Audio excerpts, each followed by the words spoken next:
Ficar na luz. Tá bom, né?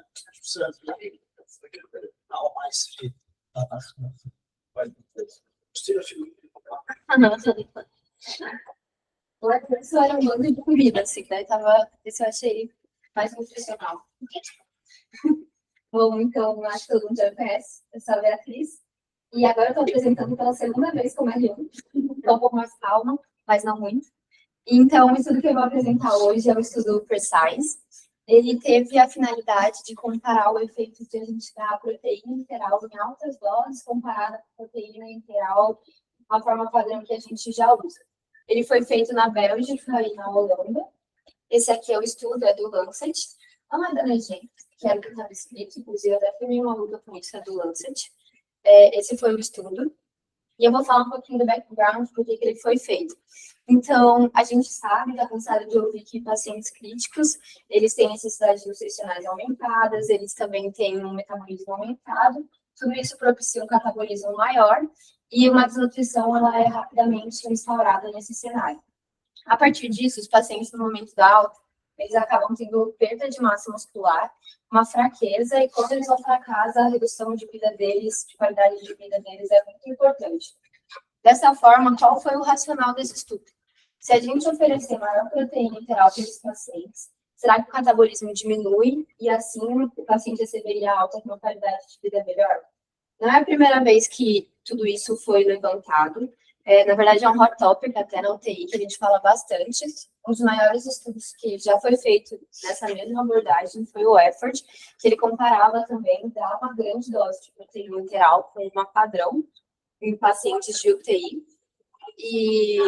Só que o desfecho dele era a mortalidade em 60 dias, desde que o estudo começou.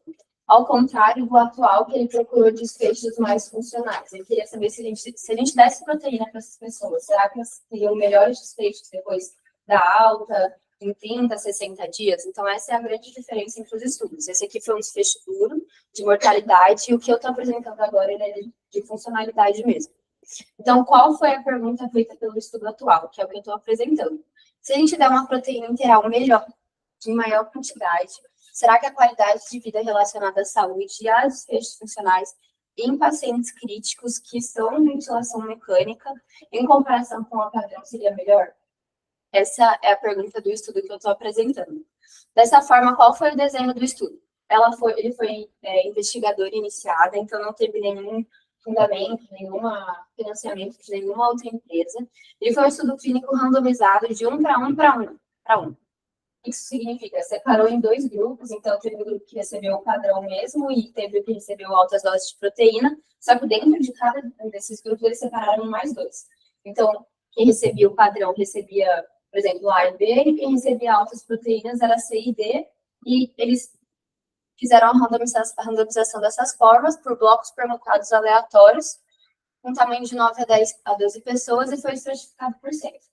Esse A, B, C e D, eles eram exatamente iguais, não tinham como saber quais eram o tipo de proteína ou a quantidade ofertada, só mudava isso mesmo, se era A, B, C ou D. Ele foi um estudo duplo cego, ele até questionado que ele foi quadruplo cego, que significa, então, o paciente estava cegado com a intervenção, o médico também, os analisadores também, até que o dado de base o cegamento só passou depois que eles já tinham feito toda a análise, que o banco de dados tinha sido encerrado. Só depois disso que o cegamento foi descegado? Obrigada. Faltou essa palavra. Foi um estudo muito cêntrico, feito em 5 hospitais da Bélgica e 5 hospitais da Holanda. Qual foi a população-alvo? Eles pegaram, então, pacientes críticos em ventilação mecânica na Bélgica e na Holanda. E os critérios de inclusão foram: os pacientes precisavam necessariamente ser maiores de idade, então maiores de 18 anos, precisavam estar na UTI de forma não planejada.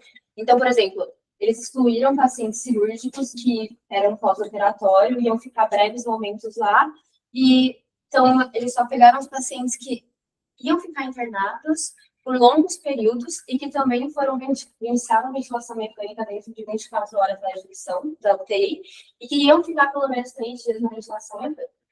O critério de exclusão foi contraindicação à nutrição enteral, se os pacientes já estavam moribundos no momento do screening, um IMC menor de 18 e se estava em insuficiência renal sem indicação de diálise ou encefalopatia hepática.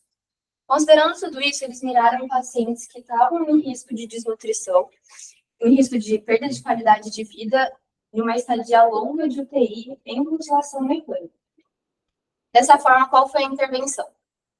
Atualmente, quando a gente olha na guideline de qual a dose de proteína que a gente tem em oferta, ela varia de 1,3 a 2. É esse range muito grande. Então, sempre teve a dúvida se a gente devia pesar a mão para mais proteína ou menos. A intervenção, então, foi uma dose, a máxima dose que eles sugeririam, que eram 2 gramas quilo dia, e o controle foi uma menor dose de 1,3 gramas quilo dia. O desfecho primário avaliado por ele, como eu tinha dito, foi mais funcional. Então, eles usaram essa escala, que foi o EQ 5D5L, avaliado em 30, 90 e 180 dias. Então, foi bom que eles tentaram ter uma longitudinalidade de 6 meses. Como que é esse score? Então, o EQF foi um grupo europeu, o 5D é por dimensão, então eles viram se avaliaram mobilidade, autocuidado, atividades usuais, se tinha dor ou desconforto, ansiedade ou depressão, e os 5 níveis também, que eles eram graduados e não tinha nenhum problema em relação a qualquer um desses, se era pequeno incômodo, assim, se era ruim, médio, ia progressivamente até ser uma coisa que incomodava muito. O que é muito interessante desse score de funcionalidade é que ele considera a morte como um potencial risco. Quando a gente pega em alguns estudos funcionais, morte deixa de ser um potencial risco, e aqui 0 era considerado a morte. E tem pacientes que graduaram negativo porque eles consideraram que o desfecho de perda funcional deles foi pior do que a morte. O mínimo, acho que foi na Holanda, que foi 0,5, assim. Aí eles pegavam todas as respostas dos pacientes e graduavam em uma escala, sendo 1 saúde perfeita, 0 morte, e negativo se tinha algum impacto pior do que a morte nos pacientes. E eles também viram alguns desfechos secundários / terciários. O secundário foi principalmente o desfecho funcional longitudinal, assim, de 6 meses. Aí os terciários, eles viram em alguns outros estudos também, nesse cunho, dando maior proteína. O que eles avaliaram? Então, eles também pegaram como desfecho terciário a mortalidade do evento até 180 dias após a randomização, o tempo de alta com vida do hospital, dias vivos e em casa 90 dias depois da admissão da UTI, e intolerância gastrointestinal e uso de procinéticos também. Aquilo que eu falei da avaliação de desfecho funcional com desfecho secundário, eles tentaram avaliar, eles pegaram aquele 5Q, 5D, 5L, desmembraram e compararam cada um das 5 dimensões entre os pacientes. Eles também pegaram esse short form, que é meio que uma análise funcional também, de ansiedade, de depressão, e o impacto daquele evento na vida do paciente. Eles também tentaram ver se a gente desse mais proteína, será que isso impactaria na massa muscular do paciente. Então, eles fizeram o 6-minute walk test e também esse Medical Research Council, que tem a mesma finalidade, que é ver capacidade de uso muscular, assim. E o hand grip, que era uma medida indireta da massa muscular do paciente também. Aí, qual foi o baseline dos pacientes? Posso entender um pouquinho? Vamos aproveitar e discutir um pouquinho essa questão dos resultados. Fiquei com uma dúvida. Como que eles cegaram os pacientes? Como é que foi cegado? O estudo foi cegado porque eles pegaram, tinha então vários, eles eram randomizados. E daí as bolsas oferecidas de nutrição integral, elas eram todas padronizadas e todas iguais. Então, o paciente não sabia o que ele estava recebendo, a bolsa era entregue para a pessoa que ia administrar para o paciente, e daí, a partir disso, eles recebiam todos os mesmos tipos de bolsa, só com a identificação de ABC ou D. Então, só isso é importante, que tem estudos de nutrição anteriores que, por exemplo, você pode dar mais ou menos proteína, adicionando módulos de proteína à dieta basal, certo? E você pode pegar uma dieta pronta, que tenha uma dose de proteína X. Mais alta comparada a uma mesma dieta pronta, só que assim, com a mesma caloria, mais ou menos, mas com a menor carga proteica. O que eu li que é isso que eu me lembro deles, eles pegaram bolsa pronta, certo? Bolsa pronta. Bolsa pronta. Com a mesma, pelo que eu vi, eles pegaram também com a mesma caloria. Então, era a mesma caloria ofertada, só que a quantidade de proteínas diferia, né? Eles foram bem rigorosos em relação à quantidade de proteína, a quantidade de calorias por dia dada para cada um dos grupos. Bem similar, até. Você pode ter, porque tem estudos, não sei se você já viu estudos que testaram dose de caloria. Teve o estudo IDEM, por exemplo, que testou uma dose de caloria X e Y, só que aí uma dose era fit melhor e o outro era qualidade melhor. Então o estudo não é cegado. Então você poderia criticar, né? Por outro motivo, você poderia criticar o estudo não era cegado. Uma forma de cegar é você pegar uma fórmula que tenha a composição desejada para atingir aquele alvo sem que a dose melhor seja diferente. Entendeu? Ah, sim. Então, esse estudo que eu me lembro, eles fizeram isso. Eles pensavam na aula aí, baixa, era baseado nisso. E mantinha uma equivalência de caloria. Isso. Né? Exato. Você só volta um pouquinho lá na randomização, acho que é bom lembrar. E aí, esse conceito, eu sei que pode ser meio repetitivo, mas cegamento é uma coisa. Que é isso, é você não saber como o paciente está e qual que é o objetivo do cegamento.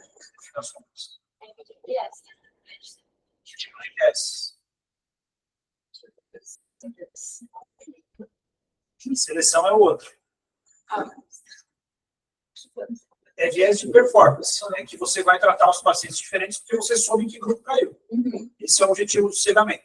Se você não tem cegamento, você pode ou não ter viés de performance. Aí, nos estudos de terapia intensiva, quando não dá para cegar, a única forma de ver isso é avaliar terapêuticas específicas. Avaliar terapêuticas específicas para que a gente consiga identificar se as estratégias de tratamento foram diferentes ou não, uma vez que eu sabia que grupo o paciente vai. Tá? Então, o objetivo se mudou como eu tratei os pacientes após a randomização.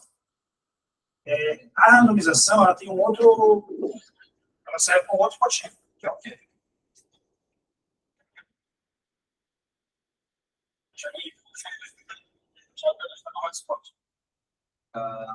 Isso daí vai garantir uma habilidade. Hoje, isso sim, mas é um conceito que é relacionado, porque assim, se eu fizer um estudo não randomizado, o que pode acontecer? Além da não randomizado. Eu vi a seleção de estudo seu. Vamos lá, serve para as duas coisas na randomização. Se randomizado, eu vou garantir o balanceamento entre os fatores prognósticos entre os grupos, certo? Mas eu garanto, se eu fizer na verdade, não é ser randomizado ou não. Eu usar uma estratégia de randomização adequada, eu garanto que tenha sigilo de alocação. O que é isso? O investigador não pode saber que grupo o paciente vai cair. Porque se ele souber, ele pode falar assim, esse paciente aqui eu não queria que ele recebesse proteína alta, da Coreia muito alta, tal, daí ele não inclui isso tudo. Entendeu? Ou se ele souber que vai cair no grupo controle, ele inclui. E se ele souber que vai cair no grupo intervenção, ele não inclui. Então, isso você introduz viés de seleção. Então, isso aqui, anonimização em blocos permutados aleatórios, bloco variável, seja sempre, para as duas coisas, tanto para garantir que eu tenha grupos de mesmo tamanho, dentro de cada série, e para garantir o sigilo de alocação.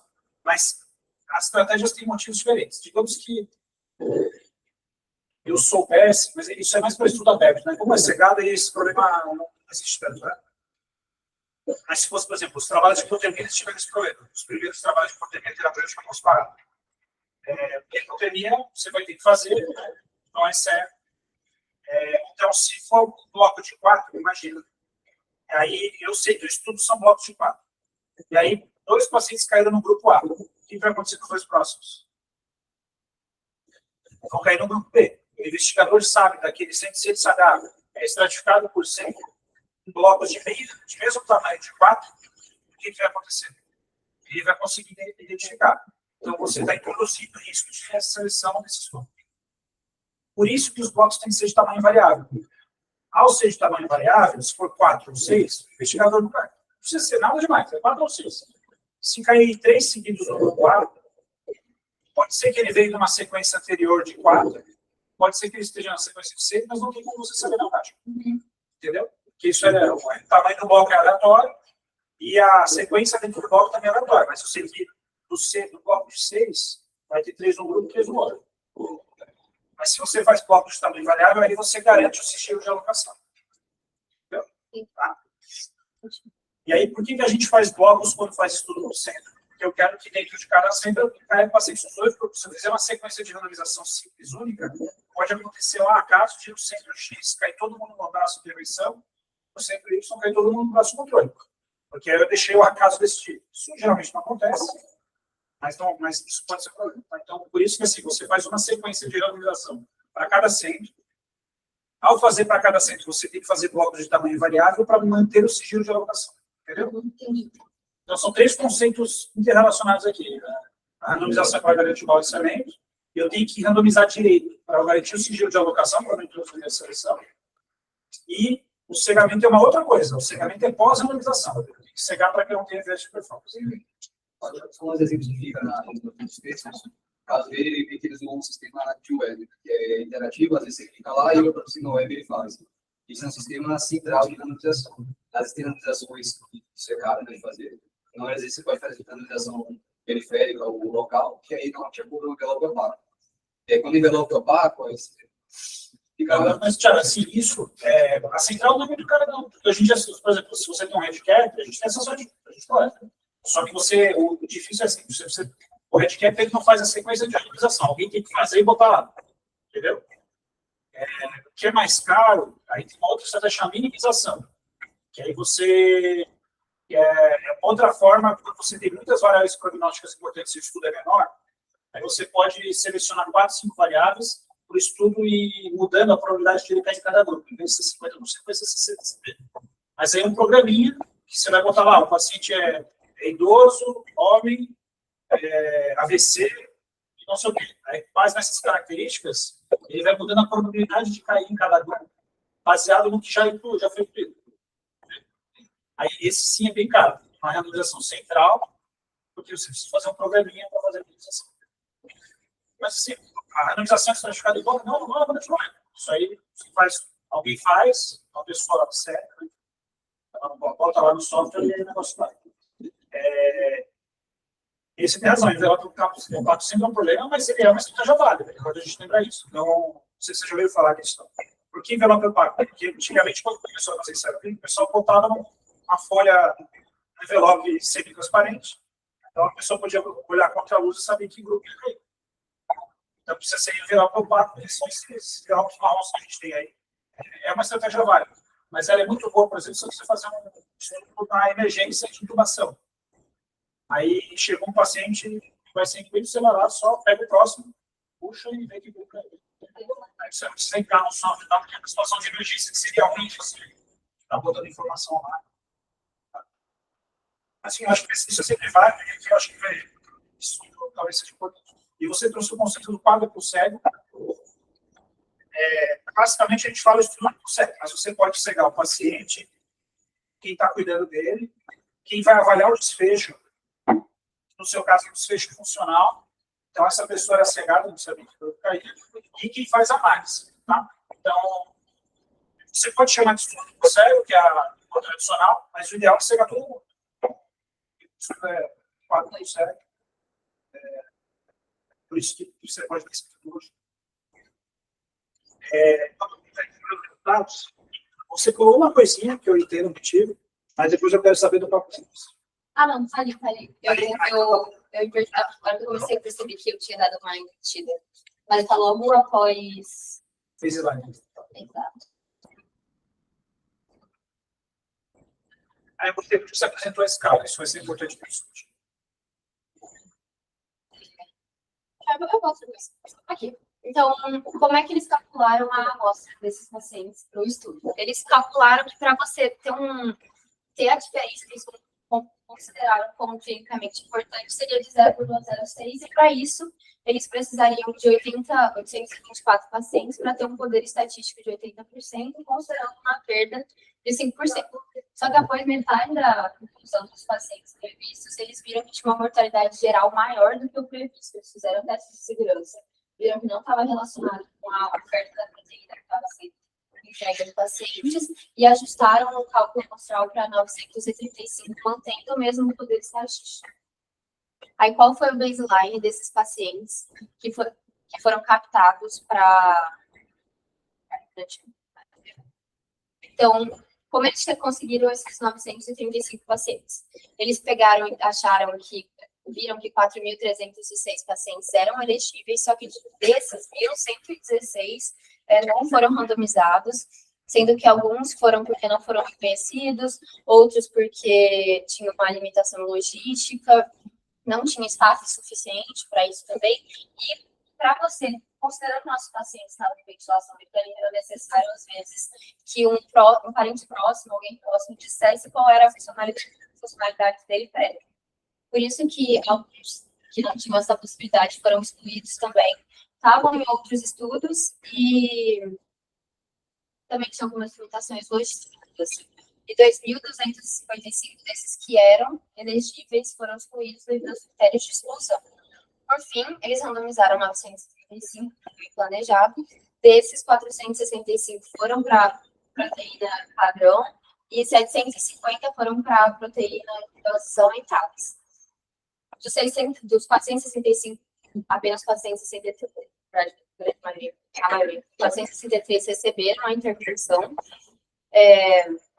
Dois não foram. A intenção era que eles recebessem, mas 2 não receberam. Um perdeu o consentimento e outro começou a dieta oral também. E do lado oposto foram as mesmas coisas, só que foram alocados 461. E nesse da intervenção houveram 2 mortes. Por fim, alguns perderam o follow-up de 6 meses que era necessário, tiraram o consentimento, ou alguém próximo tirou o consentimento, ou não era possível de ser contactado. Então, desses 465 que receberam proteína padrão, 430 foram analisados para desfecho primário, e do lado da altas doses de proteína, 470 foram analisados, 470 foram randomizados, e 419 foram analisados para o desfecho mesmo. Daí, desses pacientes, qual foi o baseline deles? Foi muito bem dividido, eu achei. Está bem proporcional, tanto o padrão quanto altas doses de proteína. Foi um estudo que tinha mais homens do que mulheres. A maioria das admissões foi clínica, exatamente por que eu falei, eles tiraram o cirúrgico quase que a maioria, por conta de breve período de internação de UTI. A maioria das admissões também foi mais respiratória, seguida por cardiovascular, depois teve algum passo neurológico, trauma e sepse também. Quanto às comorbidades, eles foram variados iguais, e o grau de severidade que eles foram internados, a mesma coisa, funcionalidade também, risco de desnutrição também. Então, foi um grupo que eu achei que o padrão e a intervenção foram bem similares, não teve nenhuma discrepância. E aí, como foi feita a análise estatística? Foi feita por intention to treat. E o desfecho primário e secundário foi feito um modelo de regressão linear de efeitos mistos de máxima verossimilhança restrita. Foi ajustada pelo sexo, pelo Apache, 2,5 também, e risco nutricional. Aí, dos resultados. Isso aqui é uma coisa que a gente já tinha comentado um pouquinho. Por que eles se preocuparam em saber a dose de proteína que estava sendo recebida pelos pacientes antes da intervenção quanto do padrão? O estudo Effort, eles viram que se a gente tivesse uma quantidade de proteína determinada por isso, como alta ou baixa, o paciente receberia só 80% daquilo que tivesse sido ofertado. Então, eles consideraram essas perdas que eram relacionadas a banho ou a medicação. Então, eles tentaram dar o máximo possível da meta estabelecida, que eles conseguiram, eles até falam que é um ponto forte do estudo, e foi subindo gradualmente, porque eles tiveram um receio de fazer esse plano de realimentação, então começou com 25% da dose prevista, foi subindo, alcançando no 4º dia o máximo, e aqui também foi as proteínas ofertadas, então tanto a padrão quanto a alta dose de proteína conseguiram alcançar 25 quilocalorias por dia, e para o paciente, alguns passaram, porque eles ficaram com medo de não conseguir alcançar a meta, então eles faziam eles consideraram que talvez ele não tivesse recebido todo o volume planejado e usavam esse volume em um tempo menor. Então, meio que tentando compensar o que tinha perdido, e alguns passaram as calorias que eram pré-estipuladas. Aí, de resultado primário, que foi a análise funcional pelo 5Q, EQ, 5D, 5L. Difícil falar isso. E mostrou que ao fornecer maior dose de proteína para os pacientes, a gente acabava piorando o desfecho deles. Então, mostrou que teve uma diferença de menos 0,05 e foi significativo. Eu achei o gráfico um pouco mais visual, então dava para ver que, como uma era saúde perfeita, aqueles pacientes que receberam dose de proteína padrão tinham uma melhor saúde longitudinalmente quando comparado com aqueles que receberam altas doses de proteína. Essa é a tabela 3. Tinha uma tabela 2 em relação aos desfechos funcionais longitudinais. Ela era bem grande, assim, e falava daquele desfecho que eu tinha mencionado antes. O que aconteceu? Teve um só que deu uma significância estatística, que foi caminhada de 6 minutos, só que teve uma grande perda populacional, grande, assim. Acho que acabou com 120 pacientes analisados. Eles até falam que isso foi algo ruim. E das outras analisadas, os desfechos funcionais longitudinais não teve nada relevante, estatisticamente significante, nenhuma diferença bruta entre os grupos. Outras coisas que eles analisaram, que eles viram que era comum nesse tipo de estudo de altas doses contra a padrão, foi a mortalidade geral, que no altas doses deu um pouco maior, mas não era significativo.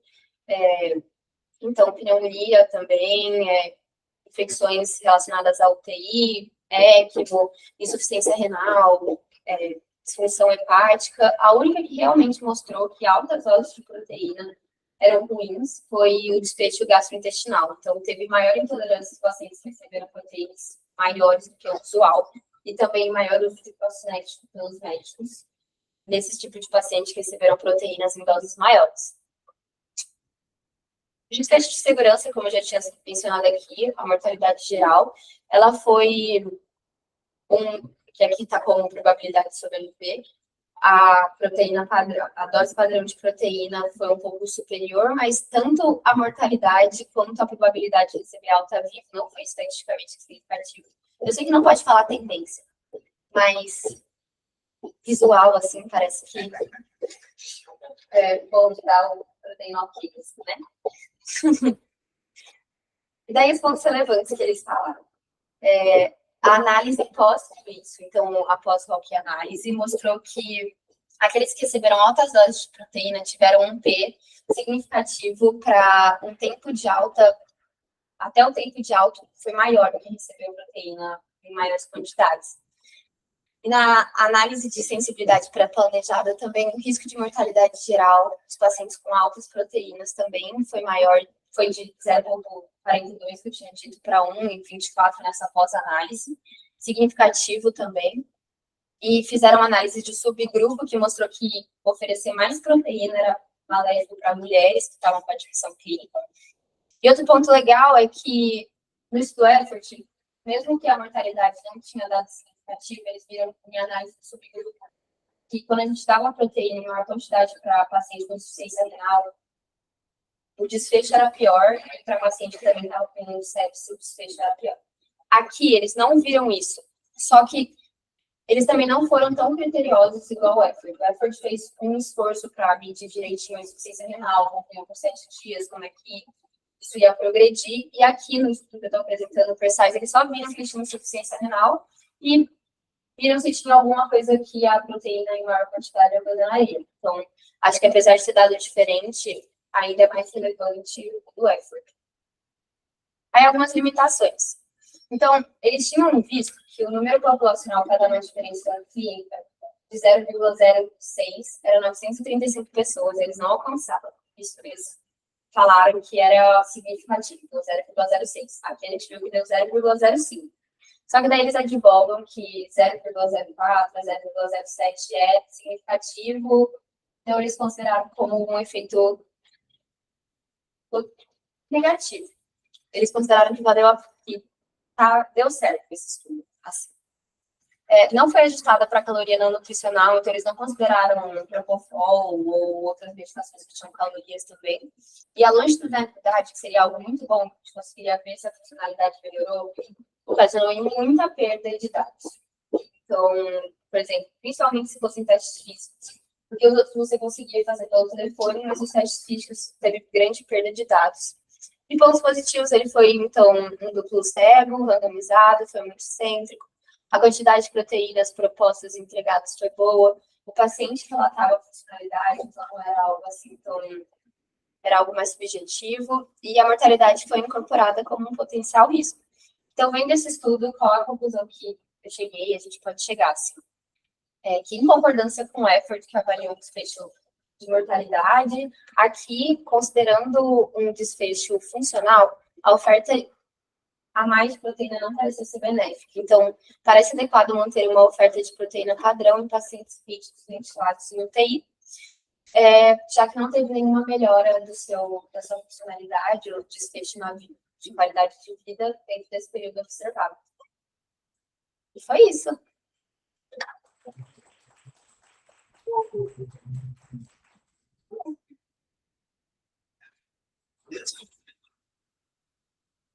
E o seu resultado, acho que tem pouca coisa para discutir, porque as explicações do effort vieram para cá. Eu acho que ele tem uma análise diferente, acho que é exatamente.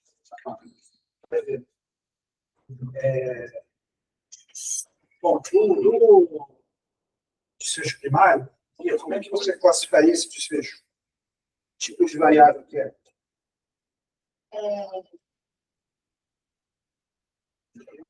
Tipo, se quiser categórico? Isso. Eu acho que ela é categórica. Então, eu não sei. Que mais? Meu Deus.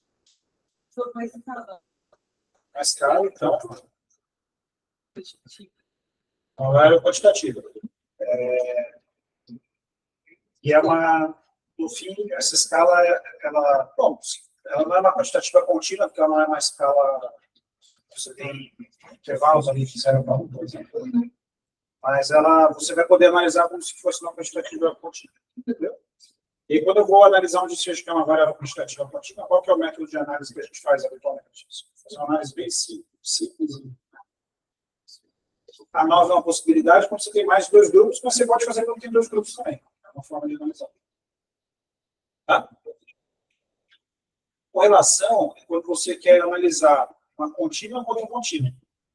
Você quer ver a correlação entre 2 variáveis contínuas. O teste T. O teste T é assim, eu tenho uma variável que é quantitativa, de desfecho, mas eu tenho 2 grupos. Tá? O ANOVA é uma extensão do teste T para você ter mais do que 2 grupos, mas você pode usar o ANOVA com 2 grupos também. Tá? Então, se eu fizesse uma análise bem basicona, assim, bem simples, seria fazer um teste T comparando o RQ5D5E, que você construiu entre os 2 grupos. Tá? O que seria o equivalente se fosse mortalidade, por exemplo? Seria o teste de quadrado ou o teste de Fischer, que é o teste mais simples. Você tem uma variável categórica, morte ou não, que é binária, e de tratamento, que é o grupo A ou grupo B, certo? E aí você faz o mais básico. Mas hoje em dia a maioria dos estudos tem vindo com modelos mais complexos. Né? Então, se eu tenho uma variável quantitativa contínua no meu desfecho, qual regressão que eu deveria usar?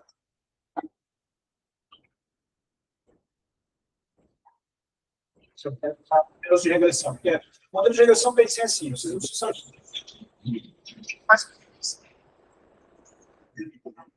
mas o modelo de regressão ele vai servir quando eu quero fazer ajuste para algumas variáveis do base.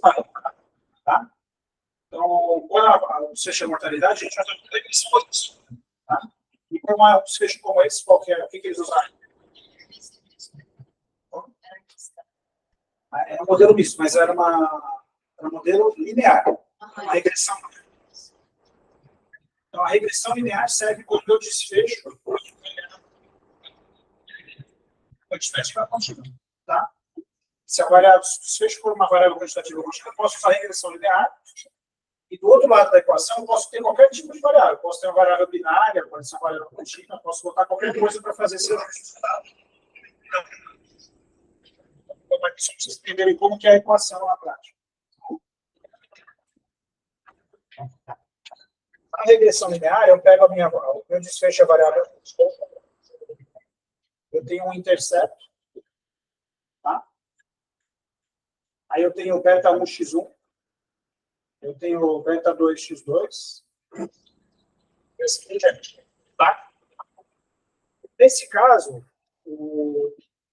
a estimativa de efeito que ele apresenta é esse beta 1 e o x1 é o. Tá? Isso que o modelo vai dar. O x2, x3 é o Apache.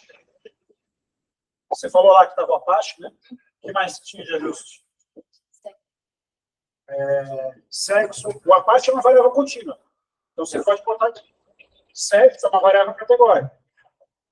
Certo? É uma mulher só. Então, aí você vai fazendo, botando várias variáveis que servem para ajustar esse efeito que eu quero ver aqui em relação a essa variável. Tá bom? Então, é isso que o modelo de regressão faz. A regressão linear é mais simples de entender, porque eu assumo que a relação entre essa variável que eu estou vendo para cá é linear. A regressão logística, em vez de ser y, sempre esse lado da equação vai ser uma equação simples, tá? O que muda para cá é como eu vou interpretar essa variável. Tá? Na logística, por exemplo, é o log do odds. O odds é probabilidade sobre o número de probabilidade. E aí, a equação calculada é a mesma equação. Tá? E aí, depois, quando você exponencia esse resultado, você tem o odds ratio como resultado. Aqui, qual que é o resultado que eu tenho quando eu faço uma regressão linear? De estimativa de efeito. Qual que é a estimativa de efeito que a gente avalia? Tá? Isso relativo para variável categórica. Morreu ou não morreu. Aí eu posso calcular isso relativo. Eu posso calcular uma análise não ajustada, mas eu posso fazer uma regressão para me dar esse resultado também. Mas quando eu tenho uma variável contínua, qual que é a estimativa de efeito de uma variável contínua? O odds ratio também é para categoria. Só que aí, por que a gente usa muito odds ratio? Porque a regressão logística ela é fácil de fazer. Ela é uma aproximação. A razão das chances é uma aproximação do risco relativo quando a probabilidade de desfecho é baixa.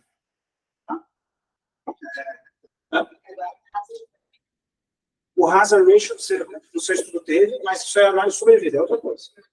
Aí é outro modelo de box.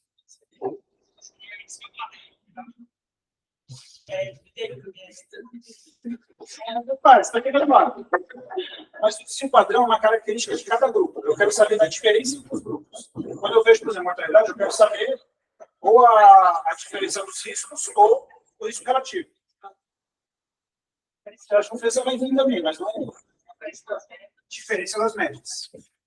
Essa é a estimativa de efeito. Eu vou ver a diferença das médias entre os grupos. Tá? Aí, o modelo de regressão que eu uso depende da variável que eu quero e da minha estimativa de efeito. No fim, isso aqui é uma consequência. Não é tá? Então, a regressão linear, o resultado dela, ela me dá essa estimativa de efeito, a diferença entre as médias, que é o que você apresentou ali no seu resultado aqui. Ó, aquele treatment effect é a mean difference entre o EQ5D5L da proteína padrão e da proteína alta. Tá bom? Você chegou a ver de onde para onde vai essa escala? Qual que é os valores dela? Ela vai de quanto que é quanto? Máximo. Isso. Máximo é o mínimo. O mínimo desse estudo foi menos 0,5. Eu acho que isso aqui é a diferença entre os dois. É a diferença da escala. E aí eles consideraram que seria clinicamente significante, geralmente é menos 0,06. Certo? Bom, aí a gente vai para um outro conceito. Então, o estudo mostrou, ao contrário da hipótese deles, vocês concordam? A hipótese é que deveria ser mais 0,06. Eu dei mais proteína, a qualidade de vida ia ser melhor. Para ser mais 0,06. E aí o estudo mostrou um resultado contrário, menos 0,05. Como que vocês podem interpretar esse resultado aqui? Acontece. Você já está aqui faz 2 anos, já sabe que isso acontece. Essa água sempre vem tudo. Essa primeira vez vai ficar gravado depois de saber. Você vai ter que fazer a limpeza do chão.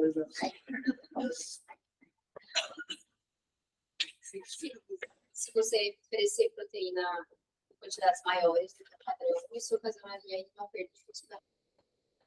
Perfeito. E agora vamos fazer o seguinte raciocínio. Se o desfecho fosse morte, você encontrasse com 1.000 pacientes aqui, mais ou menos, né? 1.000. Tá? E aí você vê que aumentou a mortalidade em 3%. Você acha isso uma diferença importante? Eu diria que sim, né? Na verdade, de mortalidade, 1% você já tá valendo ali, tá?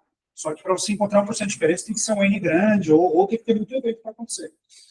Agora, você encontrar essa diferença de menos 0,05 com um intervalo de confiança que vai de menos 1 a 0,01. O desfecho que é quantitativo contínuo. Você pode interpretar. Hã? Existe diferença estatística aí? Exatamente. Por que surge essa questão da diferença clínica? Porque aqui o intervalo de confiança, ele contém um valor que não está na margem de significância clínica mínima para esse desfecho. Então, o resultado é compatível com dano, né, com piora de qualidade de vida, mas o intervalo de confiança é grande o suficiente para incluir uma diferença tão pequena que talvez ela não fosse importante. Tá bom? Então, essa que é a interpretação que a gente pode ter desse resultado aqui. Essa interpretação a gente sempre vai fazer quando for, sempre não, né? Mas com regra geral, quando for uma variável quantitativa contínua, o desfecho, e qualidade de vida é uma dessas, né? Uma forma de analisar, eu vou poder fazer esse tipo de raciocínio. Tá bom? Porque por mais que o P foi significante, foi significante, talvez o intervalo de confiança ainda contém um intervalo que talvez não seja muito legal. Mas agora vamos pensar o seguinte, qual que é a intervenção aqui?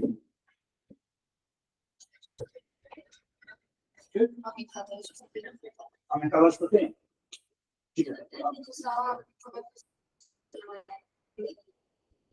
O cálculo de amostra, isso na verdade depende de cada escala. Tá? Mas no cálculo de amostra, você fala assim, a gente escolheu 0,06 de diferença, porque isso ia ser o necessário para detectar uma diferença clinicamente significativa. Cada escala tem o seu. Eu não sei qual que é o do equívoco desse coelho. Digamos que seja 0,03. Pelo menos isso para você considerar clinicamente significativo. Depende da escala. Poderia ser a SF36, que é a escala de significatividade. Tem várias que isso pode acontecer.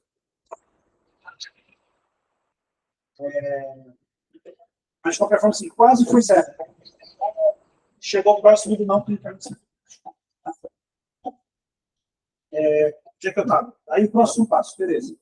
Só que a intervenção de dar mais proteína vai estudar uma dose mínima, mais ou menos 1 grama, né? Eu vou voltar para isso. Vamos assumir que tanto faz, que mostrou talvez dano, mas pegou aquele intervalo, e eu acho que proteína é melhor, porque tem que recuperar o músculo, e aí?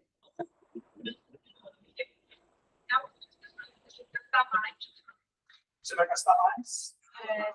Para não ter nenhum benefício, talvez. Perfeito. E aí, esse é o raciocínio que você vai fazer. Você pensar assim, as prevenções são mais sustentáveis. O cara tem uns efeitos colaterais ou não? Né? Então, a gente assumindo aqui que isso não foi neutro. Se alguém quiser dar essa interpretação, pode. Aí, realmente, não faz sentido. Talvez piore do que possa ficar com certeza que para você essa interpretação. Ela dá um pouquinho mais, o paciente vomita mais, tem mais efeito colateral. Então, conclusão, tem que ter, tá? Certo?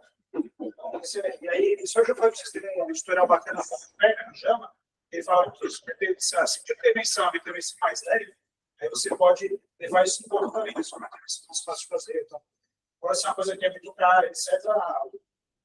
O peso da evidência que você precisa identificar é maior. Então, você fazer algo que é mais custoso, para mais trabalho, aproveitar a certo? Isso aqui a gente está olhando só esse estudo, né? Se a gente for juntar com o effort que veio antes, aí fica mais claro ainda, poxa, eu acho que se juntar os dois em meta-análise, já deve mostrar um sinal negativo de mortalidade mesmo. Né? População geral. Tá. Bom, agora vamos só lá na regressão linear. A gente ficou falando aqui das diferenças médias. Você mostrou depois aqui, né?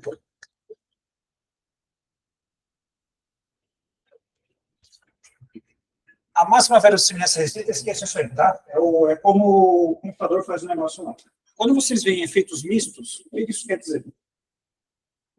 independente, né? A célula linear independente.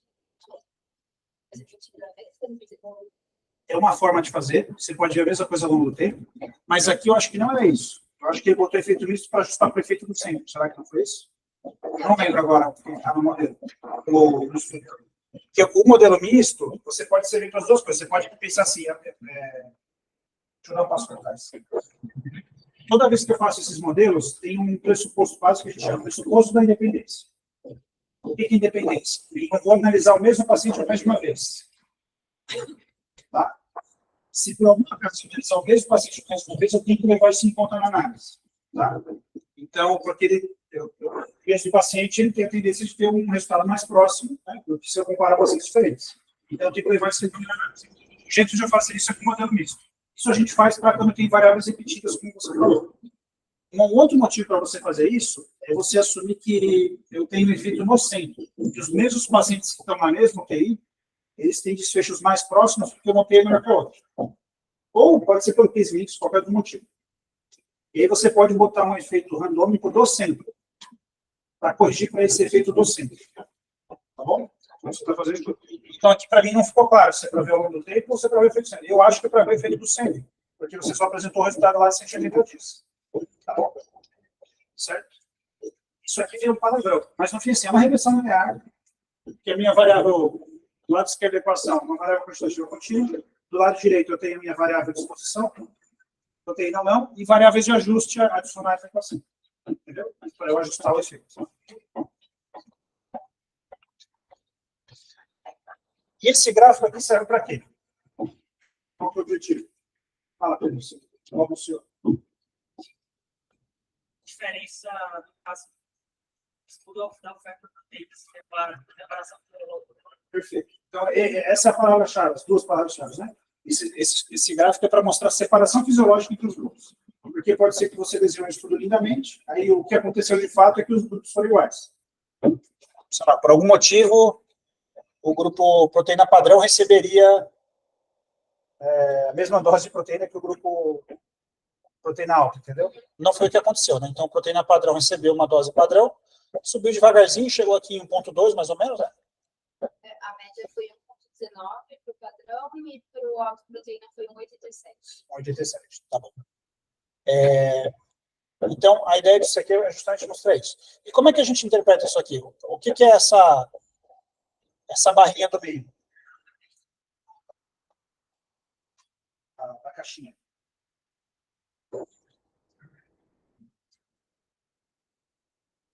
Mediana.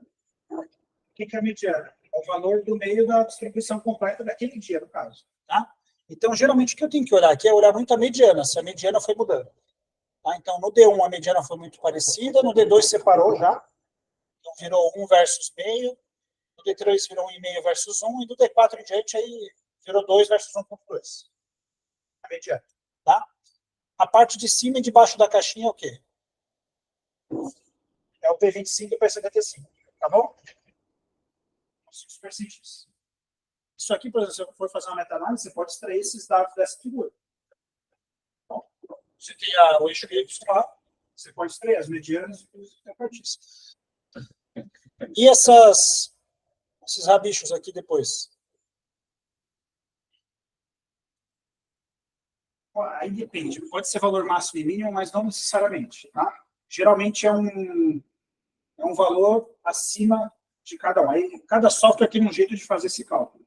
Tá bom? Mas imagina, eu tenho, se aqui é P25 e ali em cima é P75, então 75%, 25% da distribuição estão lá para cima. Tá? Então tem gente que recebeu 3 gramas de proteína. E 25% está aqui para baixo. Tem gente que não recebeu quase nada. Por que isso aconteceu? Porque não podia receber. Dieta interal, às vezes você suspende a prescrição, tá? Pode ser qualquer coisa. Tá bom? Então vejam que quando. E aí isso aqui dá uma ideia muito importante de variabilidade, né? Então olha que interessante. Quando eu miro numa proteína alta, olha o que acontece. Eu vou ter paciente nesse grupo aqui que recebeu menos proteína do que os pacientes do grupo proteína intermediária. A variabilidade fica muito maior do quanto você consegue dar de proteína para eles. Interessante, vocês não acham? Tá? Por que isso acontece? Porque, não sei lá, o paciente vomitou, daí naquele dia teve alguém que não recebeu nada. Acabou não recebendo nada, porque ao tentar dar mais, eu acabei aumentando a variabilidade do quanto o paciente recebe cada grupo. Tá bom? Certo? Vejam que aqui a caloria foi meio igual, né? Aí não teve tanta diferença, mas a variabilidade foi um pouquinho menor ainda, quando a gente olha, compara as barrinhas, né? Foi um pouquinho menor do que um pouco de dose padrão. Tá bom?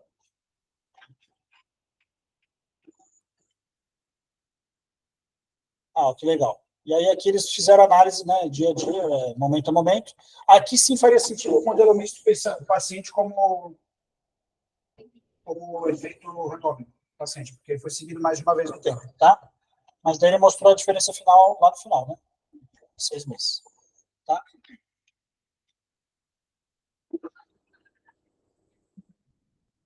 Vamos para cá, você falar da... Você quer falar da tendência. Não pode falar tendência, porque está Tá. permitido. Por que parece que é diferente, mas não é? Hã? Como é que você desce ela? Não, aqui a escala está direitinho, ó. O eixo Y, eles estão indo de 0 a 1. Eles poderiam ter botado de 0,5 a 1, aí a diferença fica maior. Eles não roubaram. Tá? Eu acho que eu mas assim, se você, o que você pensa a respeito disso? Tinha quantos pacientes?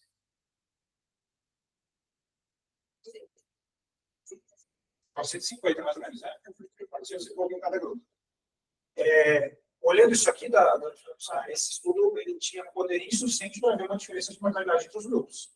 Mas tem um sinal aí possível de maior mortalidade. Certo? É isso que dá para você dizer. Mas quando você vai analisar, você fala assim, não houve diferença de mortalidade entre os grupos. Na verdade, aqui não é nem mortalidade, é sobrevida. Por que sobrevida? Porque eu estou levando tempo até ele morrer. Não só se ele morreu ou não, e seja 80 dias. Tá? E o que eu acho mais interessante de tudo é que esse efeito não se deu nos primeiros 20 dias, vamos dizer aqui. Esse efeito se deu depois. Né? A curva ela abre depois de um tempo. Mas não tem diferença.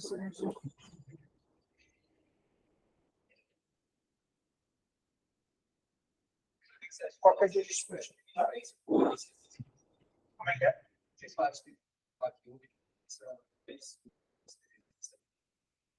Assim, você poderia falar isso, Thiago, se o P fosse entre 0,05 e 0,1.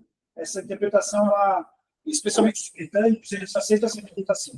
E daí eles falam assim, eu vi uma evidência fraca de ter uma diferença de performance. Entendeu? Mas com acima de 0,2, 0,1, é difícil você afirmar isso, porque os intervalos de confiança são muito grandes. O intervalo de confiança, o que quer dizer?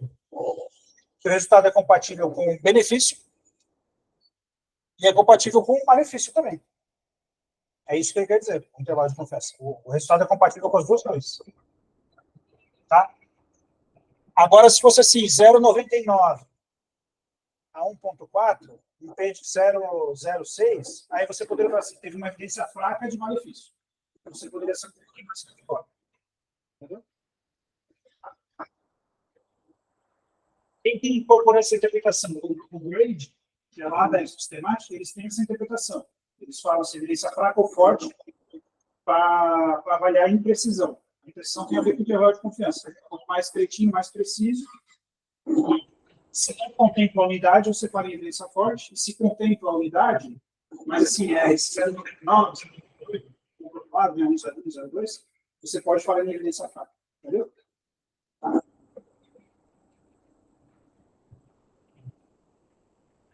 Detalhe disso, está. Você tem uma dúvida? Uma coisa na história. Só fazer esse desfecho com a escala, é um desfecho guarda-chuva. Assim. Então, eu acho legal toda vez que você estatística. Apesar de ser desfecho, a escala é oposta. Então, acaba sendo desfecho. Mas é um desfecho por todas. Daí eu acho legal avaliar o público de talvez poder onde de fato se deu essa diferença. foi na caminhada, né? Tipo de caminhada de 6 minutos, sei lá. Talvez pode ter sido totalmente diferente. Mas o tempo de caminhada não é da escala, é uma outra avaliação.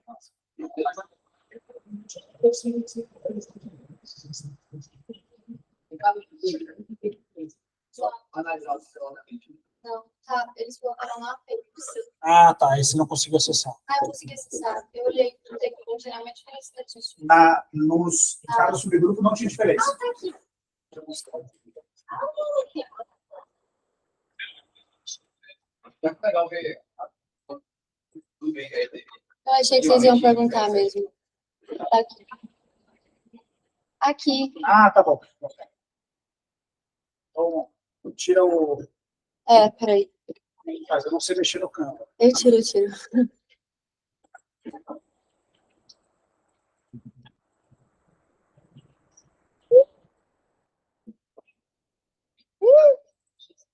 Nem eu sei mais o que eu fiz.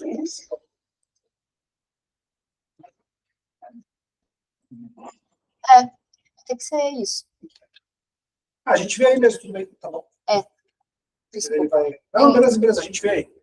Só essa. Ah, consegui. Esse é um por um mesmo.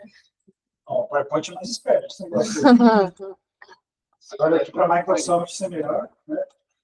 Pronto. Uxi. Aí. Ah, que legal. Aí que você apresentou mais a parte... Ah, aqui é o SF36, peraí. Vai ter como ter mais um, volta. Aí, nossa, coisas. Tá.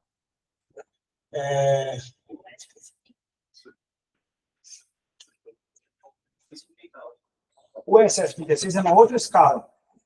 Tá? E a de funcionalidade, e ela tem muito esse componente físico que é muito utilizado, né? E aí vejam que aqui você teve imprecisão grande, né? Quando você vai avaliar essa outra escala no resultado. Né?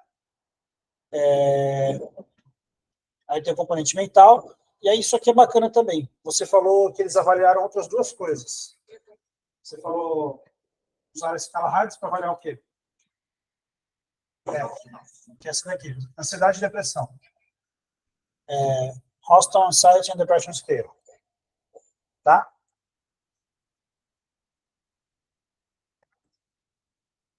Eles usaram Impact Event Scale.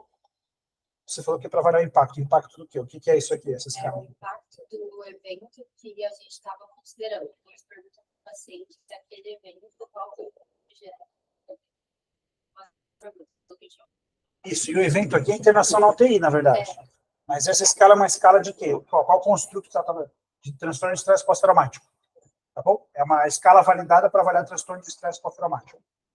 Tá bom? Então, vejam que, na verdade, o que eles avaliaram aqui foram domínios do PICS, da síndrome pós-UTI. Domínio mental, ansiedade e depressão, transtorno de estresse pós-traumático, domínio físico, e eu não vi aqui domínio cognitivo, claro, tá? Se tem algum separado. Tá? Isso eu não que eu me lembre, você não falou. Você tem o componente mental do SF36, mas o cognitivo não foi avaliado. Seria o outro domínio do PICS, tá? E o outro seria a família também, que não foi avaliado, tá? Eu pensei que eles colocaram mesmo, cada um dos domínios do... Sim, esse foi do estudo que eles colocaram. Tá no apêndice. Tá bom. Não, mas tá, acho que a ideia era só terceira geral. Mas vejam que os resultados aqui eles não foram tão consistentes, né? Os seixos secundários, eles não mostraram esse dano que o seixo primário mostrou. Mas o seixo primário é o seixo primário, né? Eles usaram uma escala validada para isso, tá? Muito bem. Acho que é isso. Agora, vocês vão ver que interessante. A gente vai demorar uns 5 a 10 anos. Na verdade, o guideline da ASPEN já mudou para dose de dieta, né? Demorou, mas mudou. Ele fala lá 12,5 quilocalorias por quilo dia.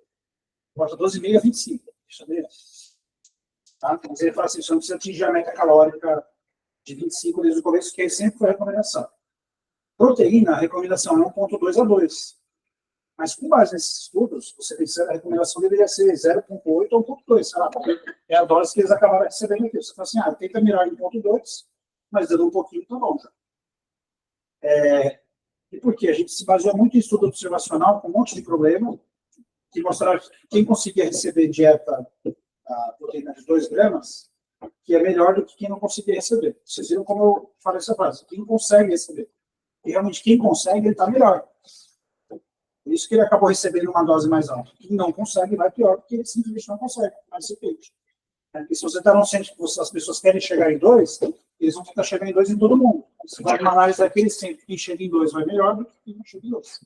Era essa evidência que embasava a gente, por mais que se ajuste para a variável de difusão, tá? Essa sempre foi a evidência que fez a gente sugerir uma dose mais alta de proteína. Agora, eu não sei como que esses 2 estudos vão chegar no guideline depois. As pessoas ainda acreditam muito que a proteína ela é importante, mas não nessa dose. Isso não foi, isso é muito viável. Tem um trabalho que compara, tem que uma conduta, fazer uma revista sistemática, como a gente fez o TSAI, juntou os trabalhos aí e tal, e viu que proteína aumenta a mortalidade da TSAI, que eu queria não mais fazer um trabalho com isso, que eu estava trabalhando, então isso já está sendo firmado. Quanto tempo isso leva para, na prática, as pessoas operarem ela pega o TSA, foi publicado tal, dessa data, e comparar em quanto tempo isso leva para, de fato, estudar? Tem um clássico que é em torno de 10 anos. Entre você sair uma evidência e ela se comparar da baixa. 10 anos. 10 anos. Mas isso são dados de 10, 15 anos atrás, entendeu? Coisa antiga já. Eu não sei hoje em dia. Hoje em dia, a minha sensação é que assim, sai do estudo como esse, eu falo, poxa, totalmente contra o que a gente sempre falou. Aí as pessoas ficam buscando motivos para o estudo estar errado. Não para a hipótese de dar mais proteína ter dado errado, entendeu? Eu, pessoalmente, acho que assim, todos os estudos que levaram até aqui eram estudos de qualidade mesológica muito pior. Né? Enfim, assim, no dia a dia, para mim, ficava muito claro. Quando a gente tenta dar muita proteína, especialmente para o leite ruim, você começa a ter teoria de 200 e pouco, tal, você dializa mais. Aí eu já cheguei a ver mais de uma vez o paciente tá aumentando a proteína porque está dialisando, e aí tem que aumentar a dose diária porque a ureia está subindo. É uma coisa que tem meio sem sentido, assim, você está correndo atrás do rabo, sabe? Então, às vezes, assim, não, vamos dar um pouquinho menos, aí eu dializo um pouquinho menos, aí eu tiro menos aminoácidos na diálise, porque o aminoácido sai da diálise, a ideia é tirar mais do que você está perdendo na diálise. Então, tem que chegar no meio termo, sabe? Eu acho que o meio termo esse cuidado padrão parece que é o suficiente. Agora, eu não sei se alguém vai ter coragem de fazer assim, permissive underprotein na UTI. Dá menos proteína do que 1.2. Eu, sinceramente, acho que seria o próximo caminho. Vamos dar um pouquinho menos na fase aguda, deixa o orgulho separado. Não quer dizer que, assim, uma vez que o paciente passou a fase aguda, está na fase de recuperação de incorporar proteína, de que você tem que dar uma dose mais alta. Esse estudo é feito na fase aguda da doença crítica. Se a gente for ver tudo que a gente tem de teoria do doente crítico, faz sentido fazer uma. Você está dando uma carga de proteína para ele metabolizar quando o corpo está tentando se hibernar ali para aguentar a doença crítica, certo? Talvez faça sentido você dar menos na fase aguda, e assim que o paciente se posar uma recuperação, aí você começa, em vez de você forçar a proteína, assim que ele demonstrar que ele está incorporando, você dá mais. Que os pacientes que falam com a dose padrão receberam proteína popular também. Sim.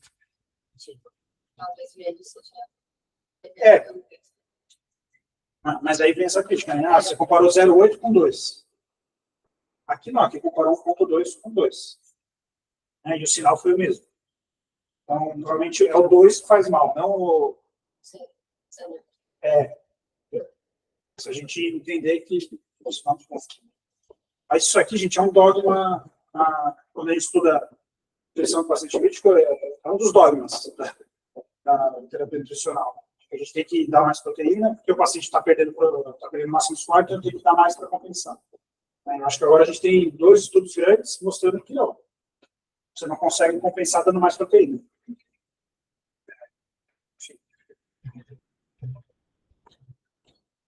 Bem. Parabéns, Bia, excelente prestação. Você não fugiu aí da estatística. Não tem problema, quando vocês não souberem, bota lá e depois discute, tá bom? Ninguém tem expectativa que vocês saibam isso. Tá? O mais importante é a gente conseguir interpretar tem que saber interpretar as estimativas de efeito. É por isso que no Veracode eu tento voltar para entender o que é estimativa de efeito, diferença das médias, isso eu acho. Tá bom? Beleza. Bom.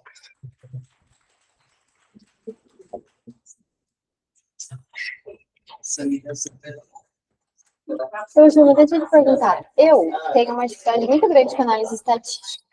E eu nunca sei onde tentar estudar isso, mesmo quando eu estava prestando para cá, sabe? Porque parece que nunca tem algo conciso e as coisas que estão no cursinho são para passar prova, né?